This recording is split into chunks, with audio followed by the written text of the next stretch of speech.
আমড়া মাখা কে কে খাও বন্ধুরা? আমার তো খুব পছন্দ। আমড়াকে সিদ্ধ করে নিয়েছিলাম খিচুড়ির মধ্যেই, এই আমড়াটা এবার মাখছি। এটা সবাই আশা করি চেনো, এটা হচ্ছে আমড়া মাখা। তো এইটাই মাখবো আজকে।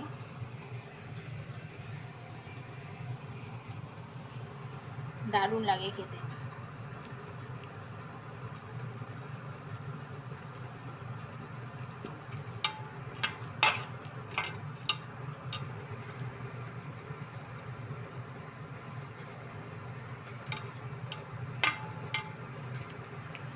শ্রাবণ মাস পড়ে গেছে, তার জন্য কাঁচের চুড়ি পরে নিয়েছি হাতে। দেখো রান্না করতে করতে তোমরা দেখে নাও। দারুণ লাগবে খেতে, সত্যি কথা। হ্যালো বন্ধুরা, এগুলো কি বলো তো? এগুলো হচ্ছে আমড়া। তো আমড়া মাখা দারুণ লাগে খেতে।